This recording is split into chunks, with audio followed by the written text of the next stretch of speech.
Assalamualaikum warahmatullahi wabarakatuh.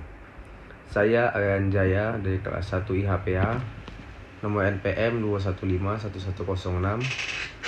Saya akan mempresentasikan proyek PIH saya, yang saya mengambilnya tentang pembunuhan, perkara pembunuhan.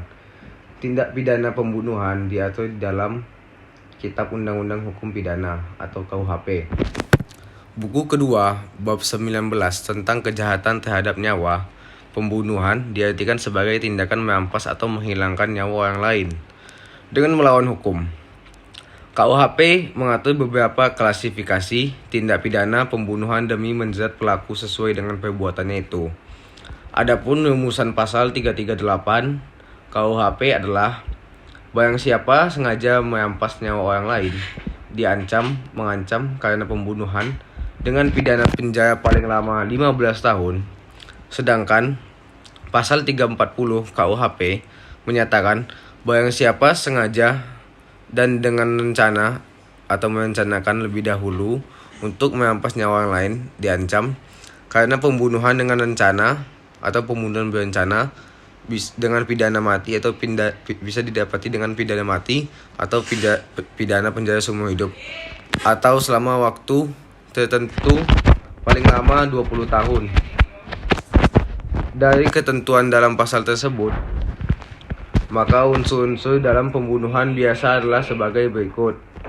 Unsur subjektif, perbuatan dengan sengaja artinya bahwa perbuatan itu harus disengaja dengan kesengajaan. Itu harus timbul seketika itu juga. Karena sengaja yang dimaksud adalah dalam pasal 338 adalah perbuatan yang disengaja yang telah terbentuk tanpa direncanakan terlebih dahulu.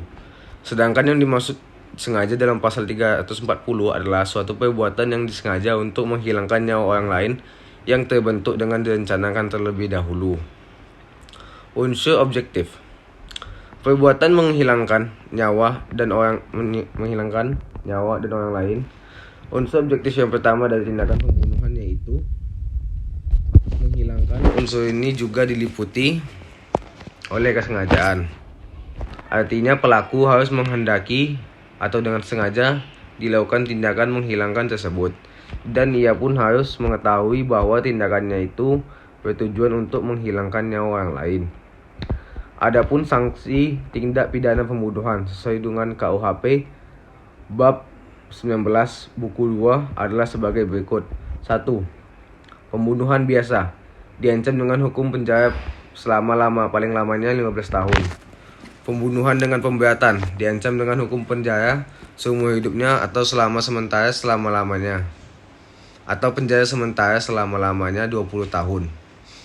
3. Pembunuhan berencana diancam dengan hukuman mati atau penjara seumur hidup atau penjara sementara selama-lamanya 20 tahun. Pembunuhan bayi oleh ibunya diancam dengan hukuman penjara selama paling lamanya 7 tahun. Aliran hukum alam di sini, aliran hukum alam adalah aliran yang tertua dalam sejarah pemikiran manusia tentang hukum. Menurut aliran ini, selain daripada hukum positif, hukum yang berlaku di masyarakat yang merupakan buatan manusia, masih ada hukum yang lain, yaitu hukum yang berasal dari Tuhan, yang disebut hukum alam. Pengertian hukum alam dipandang sebagai hukum yang berlaku universal dan abadi.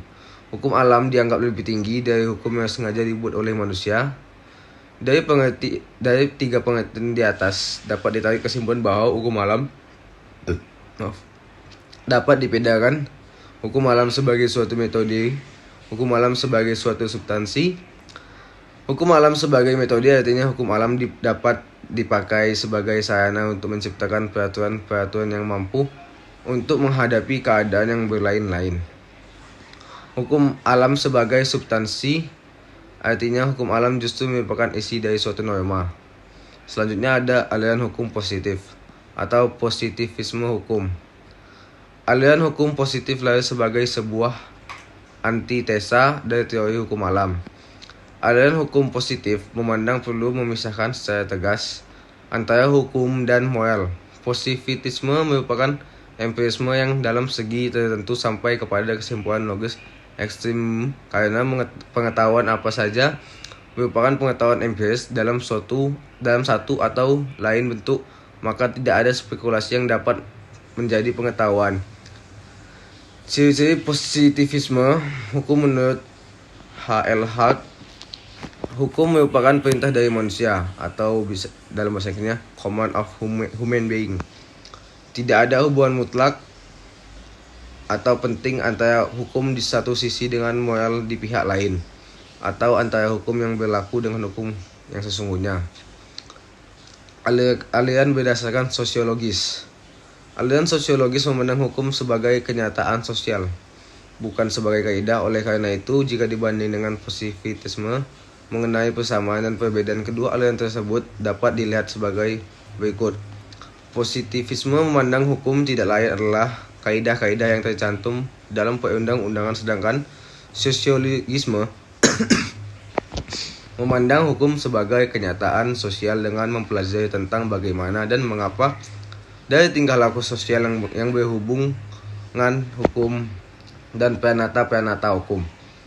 Positivisme memandang hukum sebagai sesuatu yang otonom dan mandiri, sedangkan sosiologisme hukum memandang hukum bukan sesuatu yang otonom, melainkan sangat dipengaruhi oleh faktor-faktor hukum yang ada dalam masyarakat, seperti faktor ekonomi, politik, sosial, dan budaya.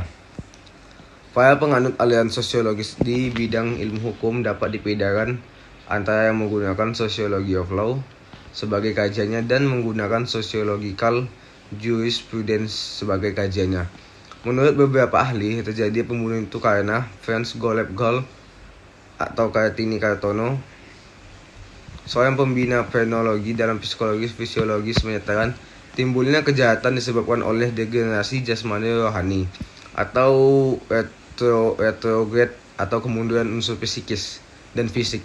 Khususnya kejahatan itu disebabkan oleh efek-efek degeneratif dari pusat otak.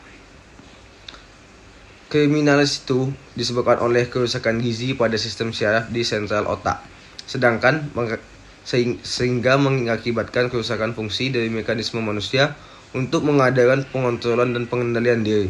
Menurut pendapat saya, pembunuhan itu didasarkan pada motif. Motif bisa dijadikan sebagai salah satu instrumen untuk membuktikan pembunuhan berencana telah terjadi. Namun, ia sepakat penuntut umum tak perlu mengungkap dan menggambarkan motif itu. Yang harus dibuktikan sebagai penuntut umum adalah unsur dengan sengaja dan unsur lain dalam pasal 340 KUHP. Kalaupun motif tak diuraikan, ada banyak data eksternal lain yang bisa digunakan untuk menggambar unsur dengan sengaja atau tidak dengan sengaja. Dan jika dikaitkan dengan aliran hukum itu sendiri, sangat berkaitan dengan berkaitan dengan segala macam bentuk tindak pidana dan kasus yang ada di Indonesia ini. Dan dijelaskan bahwa aliran hukum itu meminta keadilan yang seadil-adilnya. Dan di aliran positif sudah jelas juga di pernyataan tersebut yang berbunyi hukum merupakan perintah dari manusia. Jadi untuk kasus-kasus yang terjadi di Indonesia ini, hukumnya berasal dan dibuat oleh manusia sendiri yang sesuai dengan undang-undang dasar yang tidak melenceng. Apabila ada lebih dan kurang dan kesalahan, mohon dimaafkan karena manusia tidak luput dari kesalahan. Saya Anjaya mohon undur diri. Wassalamualaikum warahmatullahi wabarakatuh. Terima kasih.